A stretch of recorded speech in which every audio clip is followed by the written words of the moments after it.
Angel, you said obviously no hard feelings with Alyssa with what happened. Do you feel like there's any kind of message sending it just being a rookie? They want to send a message to you in the paint a little bit? It's not just because I'm a rookie, I'm a player. I'm a basketball player. They don't give a damn if I'm a rookie. I mean, I want them to come at me every day. I want them to come at everybody. I mean, they're not supposed to be nice to me. I hope y'all know that. They're not supposed to be nice to me or lay down because I'm Angel Reese or because I'm a rookie. Like, thank you, AT, for sending the message to me because I got back up and I kept going and kept pushing. Like, me and AT have been cool since we were at Maryland, so I know it's not no hard feelings, and I appreciate her for going at me every day or today.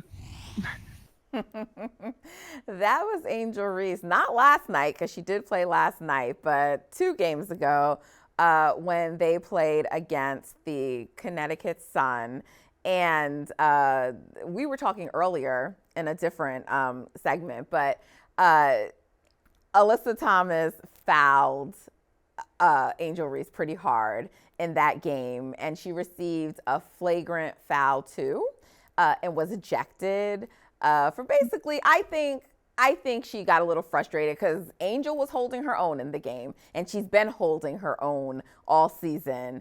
And I don't think, like, she was just frustrating Alyssa. And, you know, sometimes players commit frustration fouls, and I don't think her intent was for it to be as hard and to harm Angel Reese. But it ended up being, you know, Angel fell to the floor. It was a hard foul. She hit her head. And so, you know, there was a lot of concern and conversation around it.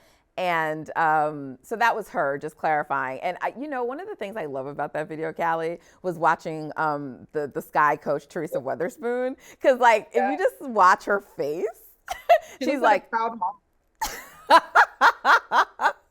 Okay, your interpretation was the same, like, yeah. She didn't have to say anything. She felt that. But I was saying this when Angel got drafted. I'm like, her and Teaspoon are about to be a match made in heaven. And it's so cool to see their relationship just kind of blossom in that way. Like, look at her face. Like, she's trying to kind of hide the emotion, but you can tell she's so proud. And Teaspoon is the type of coach, like, she supports every single one of her players like they're her own kids. And Angel even said that in a recent interview. Like, before, you know, doing pre-draft interviews, when she talked to Teaspoon, she knew she wanted to go to the Sky because she felt like she had like a mom-like connection with her. You could see it in that video. Yeah, you know, initially I really wanted Angel to go to Washington because it's the closest location to Baltimore. And I thought that would be great, you know, like almost like to go back home. It's not, I want to be very clear, people. I know Baltimore and the DMV area are 2 distinct areas because they will come for you. But I'm just saying that I wanted that. And then, you know, I was talking with a Sky beat reporter at the draft, and she was just like, look, you know, she was expecting Angel to get drafted after the move that they made to move up. But she says, I'm not saying that it's necessary. And I want to point this out. She was a white beat reporter, and I'm going to explain why I'm saying that. Because she said, but I do think it's important. It would be a good thing for Angel to play for a Black coach.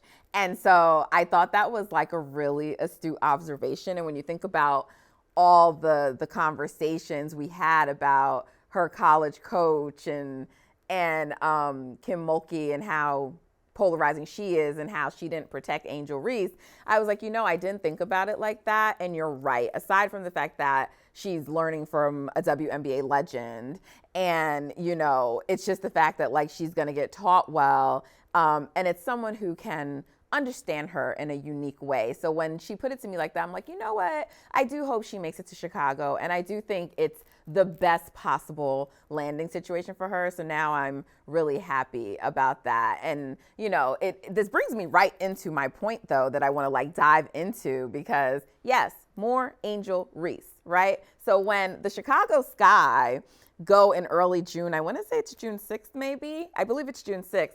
When Angel Reese goes, and we're going to call that a homegoing for her, to Washington, they had to move to a larger arena to accommodate the demands for her. And this is what I'm talking about, Callie. Like, Angel Reese is already, like, she's close to superstar level. She's this famous superstar as like an athlete, but we wouldn't necessarily consider her a WNBA superstar because usually that's also based on your play. But because she's so famous already coming in, right? I mean, she's getting Met Gala invites. She just purchased women's soccer team. Yes, and so bought into some ownership. So she's just making power moves. She's part of the Skims, campaign that the league did, and you just see her everywhere. She already was an athlete in college that had a lot of NIL deals, and it's completely translated to the pro level for her. And so I bring up the whole thing about the arena because that's like a perfect example of we're like, look, there's also demand for Angel Reese. Even if it's not Caitlin Clark demand, there's demand, right? And I looked and I checked at all the games that Angel Reese has played in away. And for all of those teams, they had a higher attendance than they had for the other games that season, unless it was a Caitlin Clark game, and higher attendance than they did for previous seasons, right? Let's go with the numbers. Right. But so I'm just saying, so this is why I struggle to understand why there's not more discussion. When I say discussion, I'm saying now from the league, right? Like promoting, and also the league's media partners, right? ESPN just realized that they didn't have Caitlin Clark and Angel Reese, their head-to-head. They didn't have that game. So they flexed it and they moved it to ESPN, Callie. And I just think this is hilarious because how did you not know that at the beginning of the season? And this is why I say, I'm really, Callie, interested to see what these numbers are going to do because we know right now what Caitlin Clark games averages have been, right? Because they're reported. So when the viewership for that game comes out and it's much higher, because I expect it to be, we need to start talking about what Angel Reese does, because to me, that will be proof. And I just think the media partners in the league needs to do more to push her. I think, this really ties into what we were talking about in the previous segment about there's so much pressure to push Caitlin Clark and kind of highlight her in the way that people feel is deserved, that some of these other rookies, namely Angel Reese, are falling to the wayside in a way that is really detrimental to the league because these are star players. I mean, I think back to when the Las Vegas Aces, they moved their game against the Fever later this summer. It's in June or maybe July to T-Mobile Arena, which is the bigger arena here in Las Vegas. They normally play in Michelob Ultra Arena, which only can hold 12,000 fans. So they moved the Fever game. But at the same time, in the same announcement, they also moved a game against the Sky that Angel Reese will be featured in. And that was not included in a lot of the stories that I mentioned. And I mean, a lot of things were left out when I saw that news being covered. So they're moving to the larger arena as well for the Sky game? Yes, the and Sky see, I did not even know that. So breaking news, you heard it here first. The Aces are playing the Sky at T-Mobile Arena later this summer. And that's what I'm trying to say. And you remember all the tweets? I'm sorry, but you remember all the tweets look, boom, look, that's what Caitlin does. And it is, but boom, that's also what Angel Reese does. And that's the next thing I was going to say. I mean, it's also what the Aces do. This is not the first time that they have moved games to T-Mobile Arena. So yes, they're doing it for Caitlin and Angel, but they did it last season. They moved 2 games to T-Mobile Arena. One was for Phoenix, I think, right? I think one was for the Mercury. Honestly, I'm not sure. I believe one was for the Mercury. Yeah. So to me, it's just it's weird to see it play out in real time because we're seeing the negative impacts of it in multiple ways. We're seeing the impact that it's taking on Caitlin Clark. We're seeing the impact that it's taking on the coverage of these other stars. And like you said, Angel is a superstar and her play even is getting to that point. She just had her first career double-double in a loss, albeit to the Storm, but 11 points and 12 rebounds.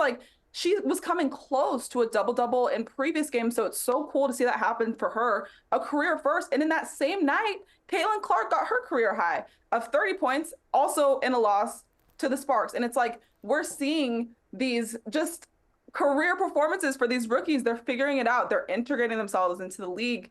And I will say, I think I saw a decent amount of coverage for Angel's first career double-double. At the same time as Caitlin Clark's, first WNBA 30-point game. So like maybe we're making some progress, but I hope to see it continue because there's so much to be excited about. And you mentioned the numbers for when Clark and Angel meet as pros for the first time. These girls have shown that they can draw an audience in back-to-back NCAA tournaments. LSU and Iowa recorded historic numbers. So to me, it's like we're bound to see that again, and it's going to be really exciting. It is. And one of the things too I really love about Angel Reese is also like she speaks up and she speaks her mind. And in a way that Caitlin Clark doesn't, and I think that's okay. I want to be very clear. She doesn't have to, but usually people who eventually, and both of these rookies are far way off from this, but usually players that eventually become the face of the league are also spokespeople for the league in a way. And you go to them to get, their thoughts, their opinions. And so in the segment where we were discussing earlier, Charles Barkley and his foolishness, Angel, by foolishness, for anyone who didn't watch the first segment, it's just him calling out women and girls, because I don't know why, being petty for not supporting or hating on Caitlin Clark. But Angel Reese tweeted. She tweeted and eventually deleted the tweet. But, everybody captured it and saw it. So the tweet was out there. But she tweeted, and this was, people took it as her hating on Caitlin Clark. And she clarified that, and thankfully, again, like someone wrote about it. But this was directed at Charles Barkley.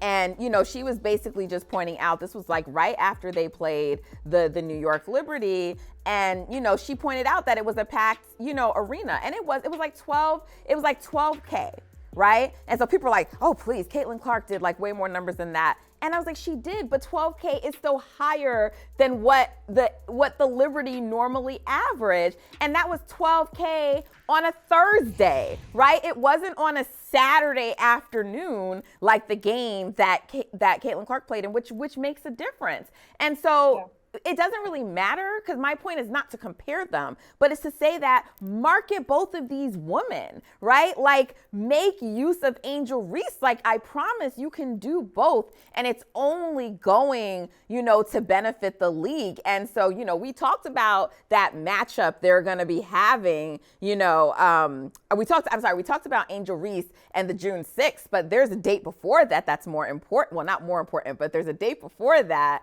and that's June 1st. Because that's when she's going to play the Indiana Fever. And also it's the return of Kamilla Cardoso. And so you're going to have two of the preeminent rookies in this draft facing off against Caitlin Clark and the Indiana Fever. Oh my gosh. I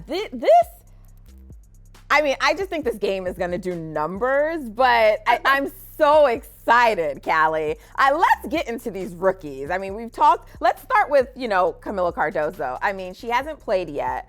So she's going to be coming back June 1st. At least that's what reports are now.